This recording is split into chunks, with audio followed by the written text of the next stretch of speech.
Assalamu alaikum wa rahmatullahi wa barakatuh. Wa alaikum assalam wa rahmatullahi wa barakatuh.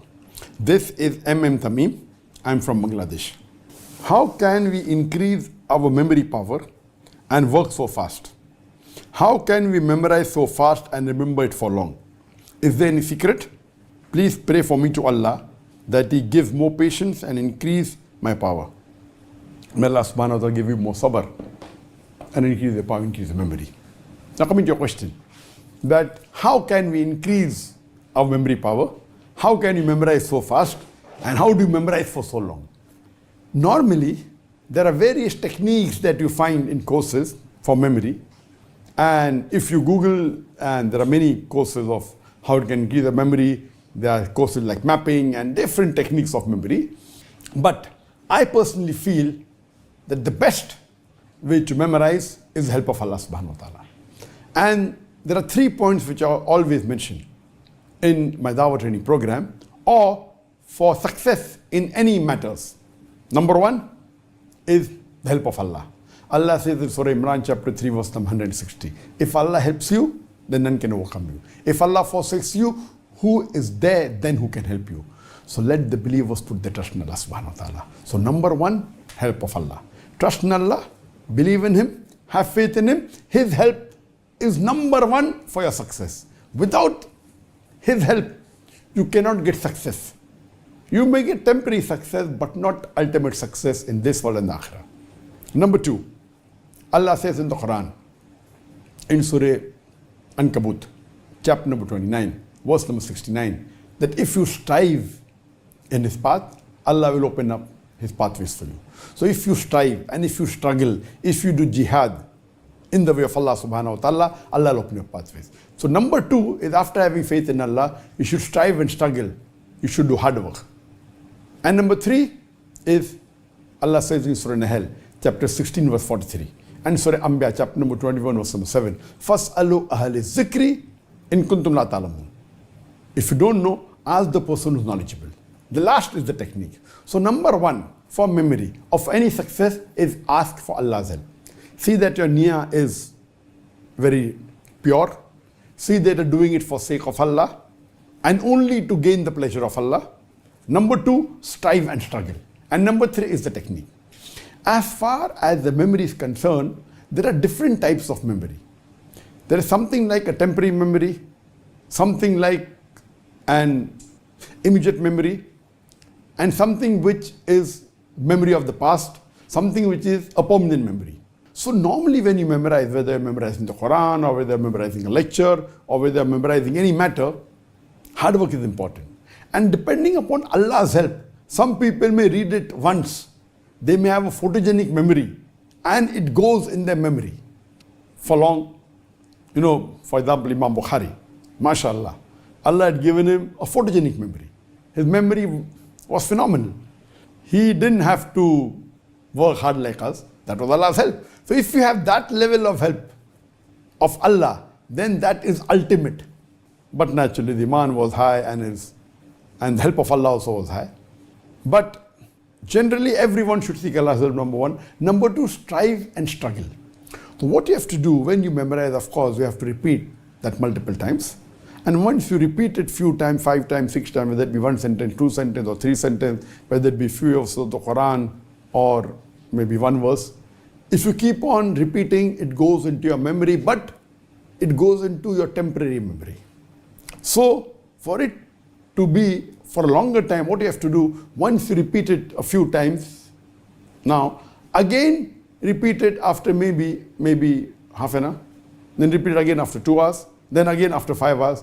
The more you repeat and memorize, it keeps on going deeper and deeper in your memory.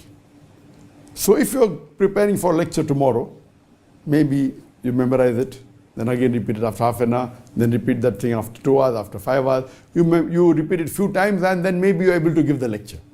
But after you deliver the lecture, if you ask to deliver the same lecture, after 1 year you won't be able to do it. Leave aside 1 year, after 1 month you can't do it. Even after 1 week you may not be able to do it because it was only in your temporary memory.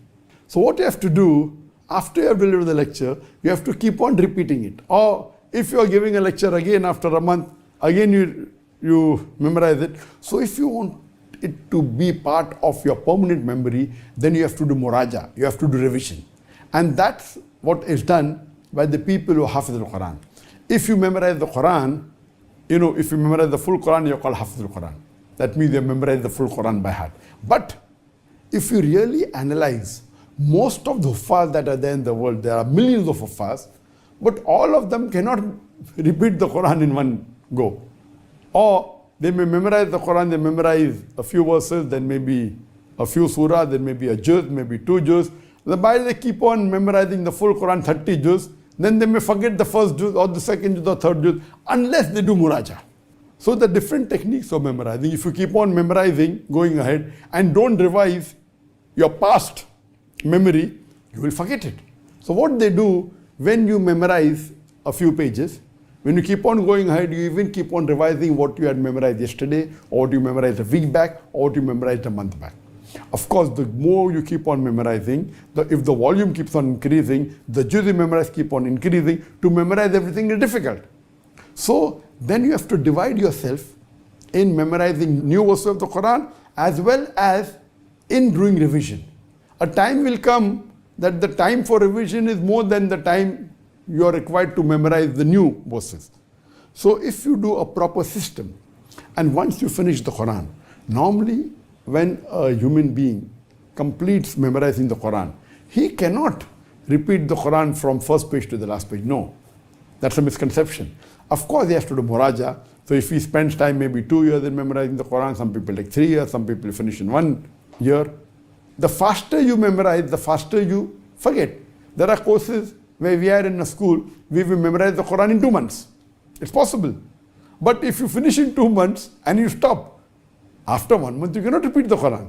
So even if you finish the Quran in 2 months, if you spend about 10 or 12 hours a day, a crash course, your muraja will take multiple months or years.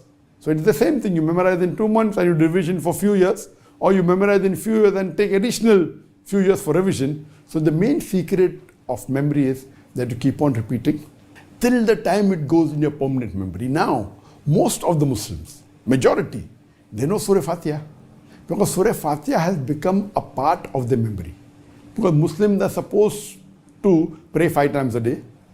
And if you pray 5 times a day, you have to read minimum 17 rakah, or with a 20 rakah. So 20 times if you are repeating in the day, if you wake up that Muslim in the middle of his night, who's been praying regularly, not a Muslim who doesn't pray. If a person who prays regularly, or even if he prays even once a day, if he's praying for many years, if you wake him up from the middle of his sleep and you ask him to recite Surah Fatiha, he can do it easily. Because that has gone into his permanent memory. Even in permanent memory, there are levels. Deep down permanent memory, or not deep down. Same way, if you ask him to recite maybe Surah Ikhlas, even that may be part of his permanent memory. He might have repeated Surah Ikhlas many times. But if he doesn't recite a surah maybe once a month, he may not be able to repeat in the middle of his sleep. But with concentration, he can repeat it, because it's part of his permanent memory, but requires concentration. There may be certain things he memorized just recently. Unless he doesn't do muraja, he cannot repeat it. So that's the reason there are different types of memory. And I know that I have given several talks in my life. I know there are these few talks, maybe these 5 or 6 talks. You ask me to get up from my sleep and give a talk. I can give a talk without revision.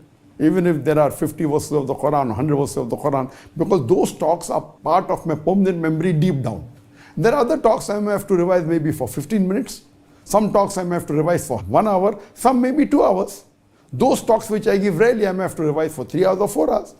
So every talk of mine is not part of my permanent memory. Part of the talk may be, but not everything. And the more goes in your permanent memory, it helps you in the question answer session. In the question answer session, you may not have notes. You cannot have notes in front of you. Question answer session when you give live. So when you're giving a talk, you can memorize your talk and deliver the talk. But question answer session is something you aren't aware. Okay, here, because we're having question answer on the WhatsApp, etc., it's being filtered by my staff. And so some of the questions which I have received before for my staff, of course, that I've seen, so I can prepare if I want. And some of the questions I take live from the Facebook, from the YouTube, those questions which I take live are new questions. But normally, when we are handling an open question answer session in public, we are not aware of a single question. We can assume what may come and we can prepare for ourselves, but we don't know. So that time, if you have many lectures which are part of your permanent memory, that helps you in the question answer session. Therefore, I tell all my students, when you give a talk, don't carry notes. If you don't carry notes, you keep on repeating, it becomes part of your memory. Because in a question answer session, you cannot carry notes and search for the answer. It has to be from your memory. So if you have 50, 100 talks as a part of a permanent memory, some deep down, some superficial, but if it's part of permanent memory, then that helps you in the question answer session. So as far as the formula for memory, number one is help of Allah. You pray to Allah, ask Allah to give you good memory, pray to Allah that you remember, you can pray in your Tahajjud Salah. Number two is hard work. You strive, you struggle. Number three is technique. See to it that you keep on doing muraja, you keep on revising, help of Allah, hard work, revising, till it becomes part of your memory. And if it becomes part of a permanent memory deep down, it will be for long, and inshallah can even be forever. Hope that answers the question.